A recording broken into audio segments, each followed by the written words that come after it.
Somewhere over the rainbow. Hello there. I'm Scotty, and you're not. And today we are taking a look at The Wizard of Oz from 1939. Oh, holy shit, that was a long time ago.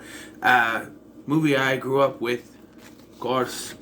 I did technically do a review for this a couple years ago, but then the copper thing happened and I thought I was going to get in trouble. But here I am, reviewing this movie again. Childhood favorite of mine. I used to have a VHS that had like, it was recorded off TV. I don't know if it was like TNT at the time. I think it was, because I remember like commercials and stuff, and then there was like people talking about the movie and stuff. Like, most of the actors were already dead by this point, but depending on when it was recorded. I know that they had the lady who played the witch, so it had to be in the mid-80s. She died in the mid-80s, I think. Margaret Hamilton played the Wicked Witch. This movie is about lying to your children, folks. This is about lying to people. It teaches you to lie. There are two examples in this movie. There is a good lie and a bad lie. Is this a good lie or a bad lie? So you know the story, right? Teenage girl named Dorothy, Miss Gulch wants to take her dog away, and so they take the dog away, but then the dog comes back, and so they run away, but then they're told by some fake fortune teller that something happened. There's the first lie to Aunt Em, so she goes back, and then it's a twister. She gets knocked it on the noggin, and then she wakes up in the land of Oz, where it's now in color. And so then she goes on a journey, fueled by another lie, to the Wizard of Oz to see if he will help her. Ended up being them, because she meets a lion, a scarecrow, and a tin man, and they must battle the Wicked Witch and try to get the wizard to let Dorothy go home. And yes, so first and foremost, the beginning of this, okay, like not that opening titles, like afterwards when they're going, Dorothy's trying to tell Aunt Em and Uncle Henry about what happened with Miss Gulch.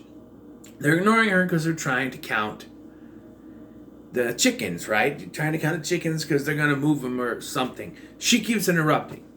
And when I was a kid, I was on her side. I'm like, would you listen to her? That's going to solve problems later. But the more I'm thinking about this, like, they say, oh, we need to count this. We'll talk about this later. But she keeps interrupting with him, trying to talk, trying to do things. She doesn't let it go. Like, even later, she's falling into the pig pen, saved by Zeke. Saved by Zeke. I got him? Not that Zeke. Saved by Zeke. And, M comes up with some crawlers, which hopes she washed her hands after dealing with the chicks. But it's not chickens, it's chicks. My bad. But, so then he gives her a crawler, and she's like, oh, you'll never believe what Miss Gold said? I'm like, just 5-10 minutes later, who knows how much time has passed between that, you're still talking about it. But yes, Miss Gulch does show up, apparently. Total bitter. I love this exchange between her and Uncle Henry, where he's like, you mean she bit you? No, her dog.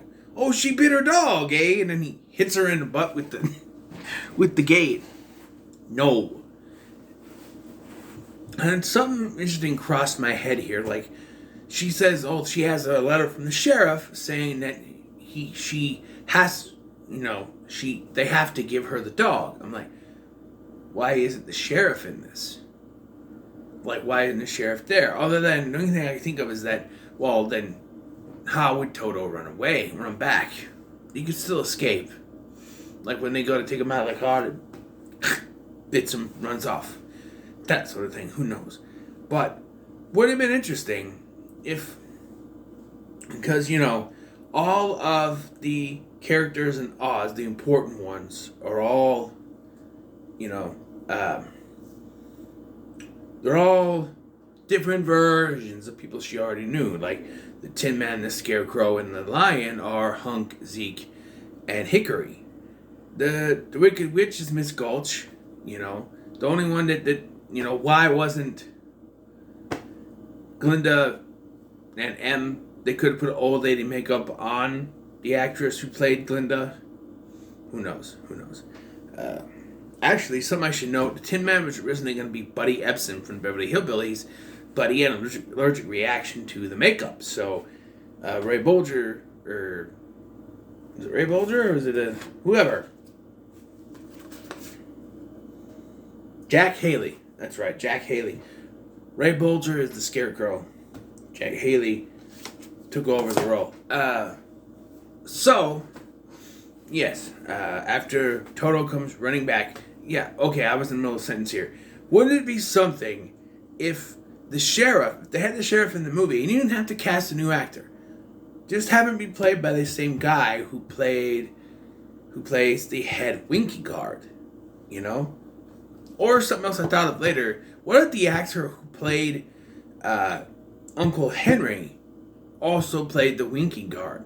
Because the Winky guard is the head Winky guard, the leader, is being forced by the Wicked Witch to do stuff, much like Uncle Henry was. Wouldn't that make sense? So after Toto comes back, she decides to run away and ends up finding this fake charlatan, this very fake fortune teller by the name of Professor Marvel, who tricks her into going home. This is the good lie. This is the good lie. Because a good lie is something that is not selfish. You lie to protect them. So, he, tells her, close your eyes so I can get a good reading. And he looks through her basket and then makes up a story, a lie. Lies about how Aunt Em is clutching her heart and she's falling on the bed. So that makes her run back home. And that's a good lie because, you want her to be safe at home. And then as soon as she leaves, it starts to, get all windy and some storm is coming. And she goes running back. Now, the one thing that always confused me is, why don't they open the door for her? There's no way they can't hear her. She's running back. She can't find him. She goes to the storm cellar. And she's pounding on that thing. Uncle Henry, Aunt Em.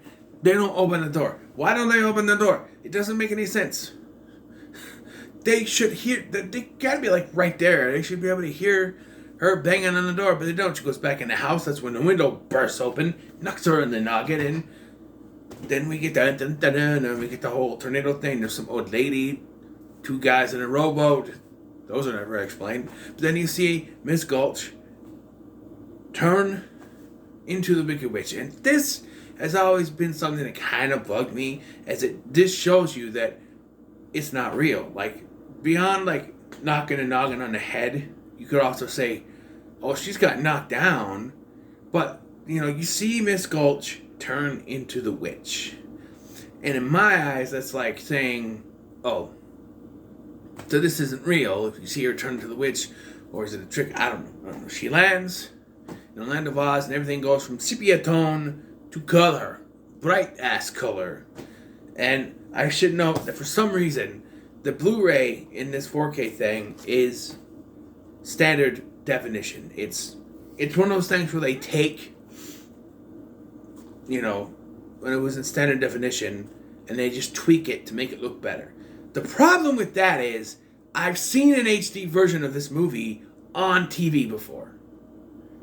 And it bugs me. Why isn't... because I've seen other shows like Batman the Animated Series have that little thing on TV. But I've seen an HD version of this movie, The Wizard of Oz, on TNT or TBS in HD. It baffles me why that doesn't... I don't know. We got she lands in the Munchkin City, in a county in the land of Oz.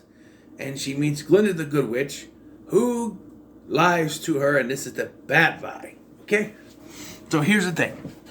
And here's the biggest problem with this movie, is that it didn't even have to happen. Everything she went through didn't have to happen. But Glinda decided, I'm going to lie to her so she can fix all the problems we have here in Oz. Because her house just so happened to land on the Wicked Witch of the West. But here's my quote. Here's a gripe I thought of today. You're a witch, lady. The Wicked Witch is standing right there, right? Taunting what? While she's distracted by yelling at Dorothy, use your magic wand, make the house levitate, drop it on her, which is dead.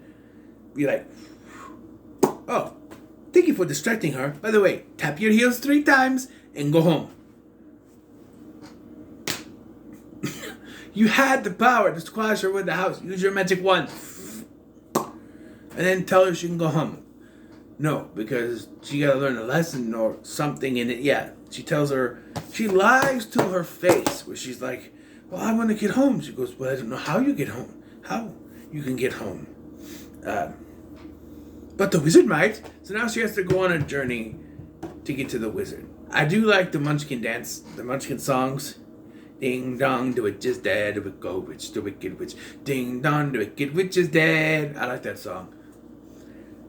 My favorite part, and it's really weird, but my favorite part is when the coroner comes out and goes, as coroner, I must confirm, I've thoroughly examined her, and she's not only admitted that she's really most sincerely dead. I always laugh at, I always like that part. I don't know why.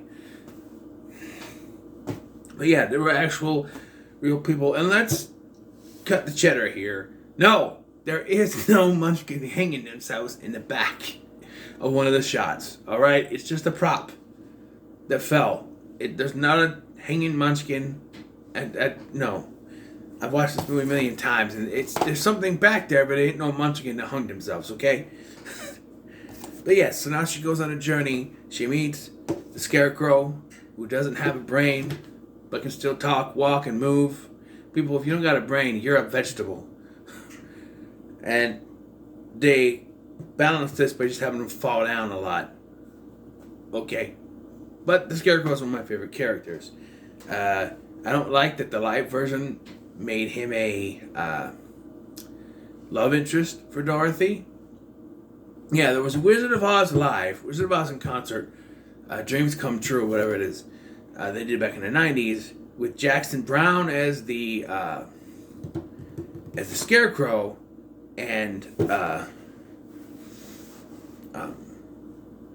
Jewel as Dorothy. Now, I will say the actress who played Dorothy, Jewel, she was older than Judy Garland was here. Judy Garland was only 17, maybe 16 when she filmed this. So that's,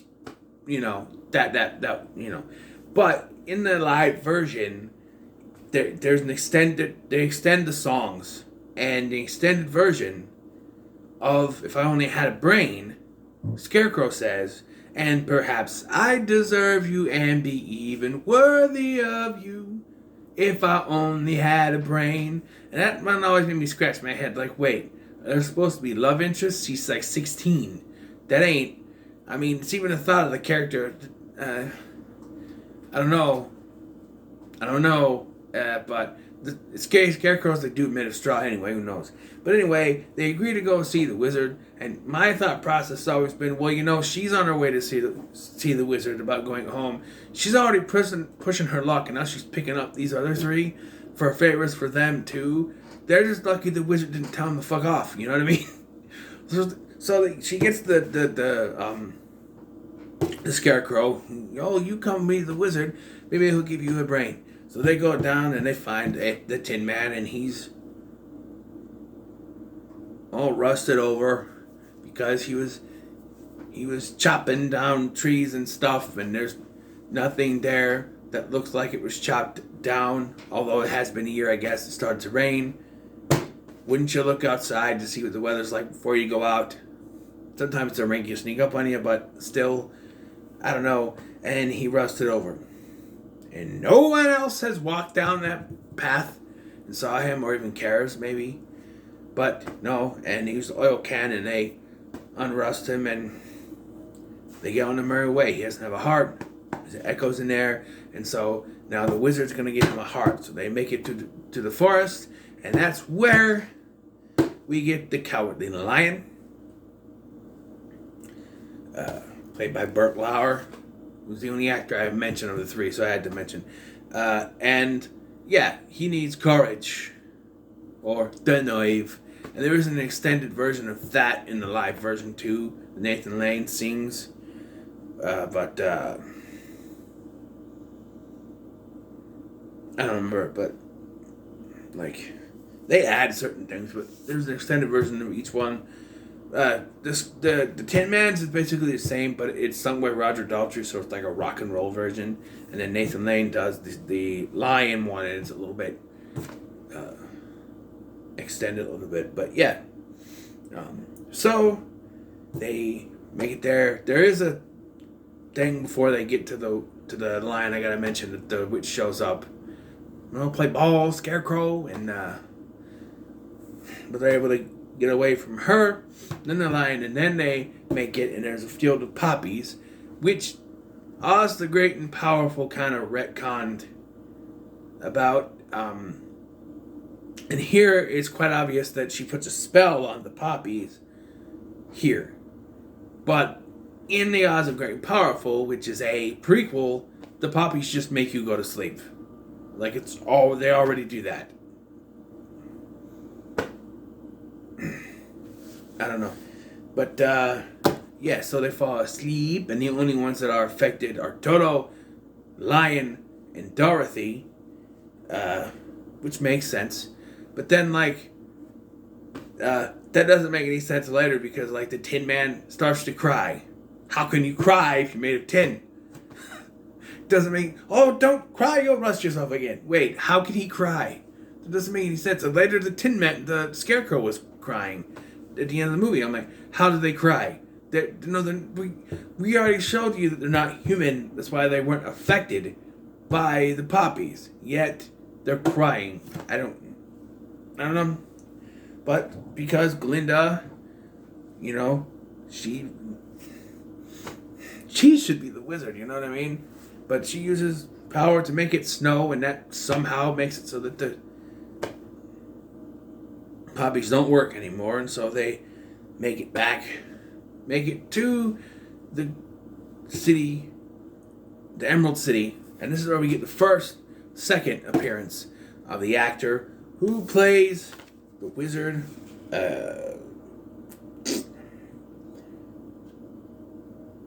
Charlie Greatwood plays Frank Morgan. He plays many roles. Frank Morgan plays Professor Marvel, the doorman, the horse buggy driver, the other doorman, and the wizard. So, yes. So they get there and he goes, "Oh, we want to see the wizard." No one sees the wizard. Not nobody. Not know how. And he's like, "Oh, but you got the ruby slippers. The Glinda Goodwin saying you prove it. Well, she got the ruby slippers. Okay. So that works. Well, that's a horse of a different color." And I like how they use that as a phrase, but then they go in and there's actually a horse of a different color.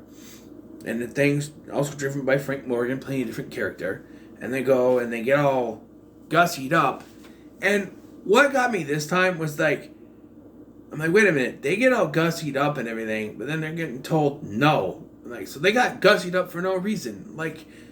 And it's well, once they get all gussied up, everyone knew they were going to see the wizard. And no, everybody go home now. Just go home. Because the whole warning thing. And it's well, the witch is Dorothy? Well, fine. My thought is, is this the wizard playing different roles? But then I'm how do you go from the guard and then dress up as the buggy driver? Then he's got to dress up like the other guard, doorman. And then, I don't know. It's the same actor, though. But they're going to see the Great Oz, and he says he will help them if they bring the witch's broom.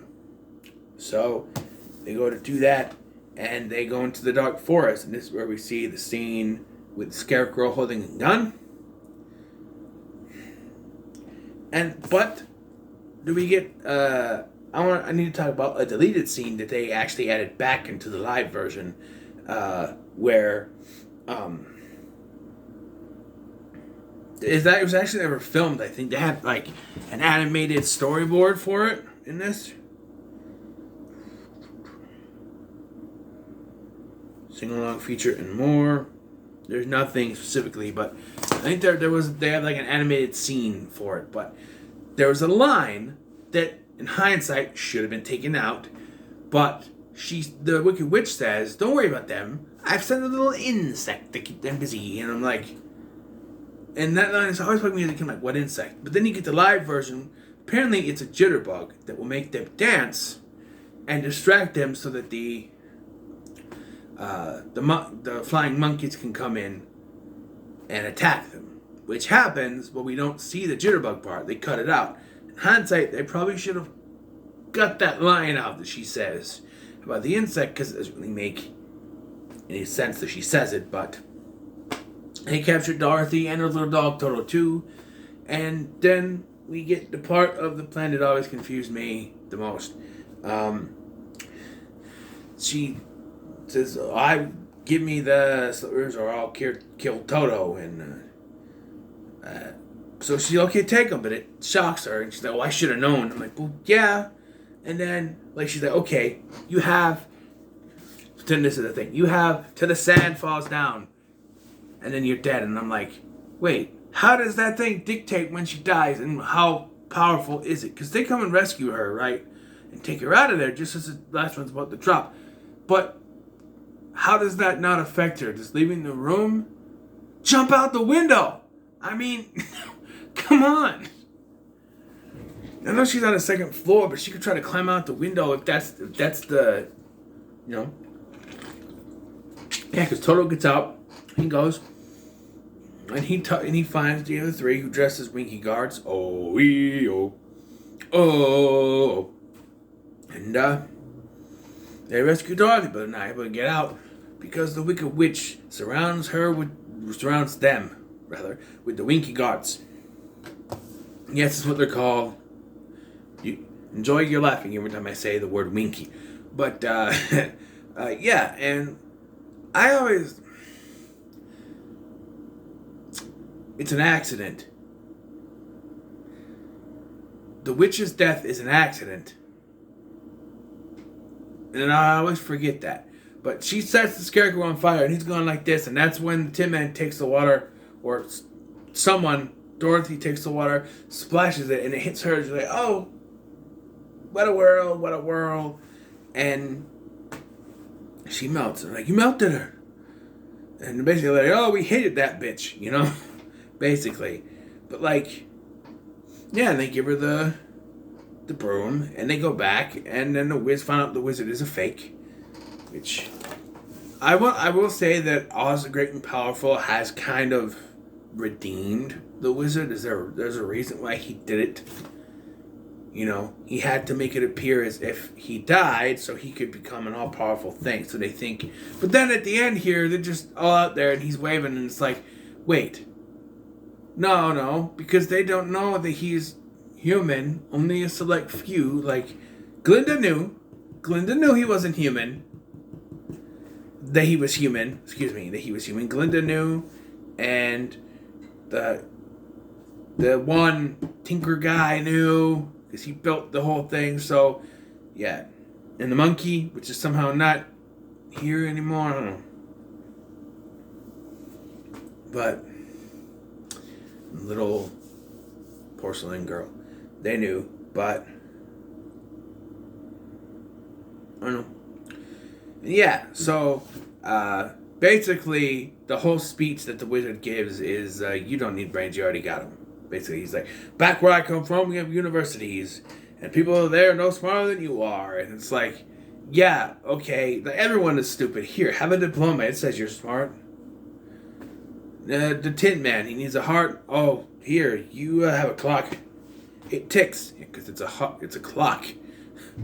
But, yeah, you don't need courage. Not everyone has courage. They're heroes. They don't have courage, and so he's a medal. I do want to call out when he get the King of the Forest song, and he's like, what do they got that I ain't got? Courage. You can say that again. Huh? I like that.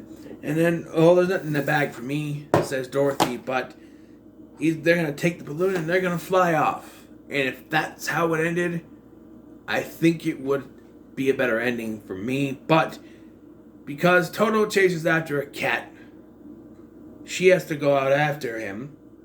And they take off for some reason. He takes off for some reason, so he's not able to come back. He doesn't know how to fly. And I'm guessing he lies again, because he's like, oh, it was during a magnificent feat that I got blown away and ended up here. Well, we know he was running away from someone in Oz the Great Powerful, if that is canon. I choose to believe it is, but yeah, so he floats off again. And how do we get home? And here comes Glinda. Pops down. Oh, you had the power to go home this whole time. Just click your heels together and you can go home. Click your heels together 3 times and say there's no place like home. I'd be like, bitch, say what? I could go home this whole time? But you have me do all this shit to save this place? You used me, bitch. Scarecrow, give me your gun for a minute. I'm just saying, she lied to her so that she would defeat the Wicked Witch. She gave her the ruby slippers, and securing that the Wicked Witch would go after her for those slippers. And then she knew the wizard would send her to get the broom, and some way, somehow, they would stop the witch. She did it on purpose, and she had it. And she covers it by, well, you had to learn the lesson. And it's like, no, she didn't. She could have went home right away, but she wouldn't let her. So she does it. There's no place like home. And they I'll miss you most of all to the Scarecrow, and that's maybe there was supposed to be a love interest thing between them, but maybe it's because he was the first one that she met. Who knows? But she wakes up in bed, and you were there, and you were there, and you were there. Yeah. It was all a dream, and you could say it's cliche. It's probably one of the first movies to do that. But, yeah. And I thought about this time. Like, Professor Marvel just pops up in the window. Oh, I was walking by and thought I would check on you. How did you know where she lives? And don't tell me, I am a fortune teller. Bullshit. How did you know where she lives? Like, you saw one picture of a farm in a weather vane, but you didn't know exactly where she lived. And yet, he's there. I don't know. But, regardless, there's not really a legitimate problem with this film. There are complaints I have, but I don't hate anything in this film, man. So I gotta say, when it comes to Wizard of Oz, it can go to the moon, or, in this case, over the rainbow. So what are your thoughts on the Wizard of Oz? Let me know in the comments below. Make sure to like, share, and subscribe. Thank you for watching. I've been Scotty, and I'll see you in the next one.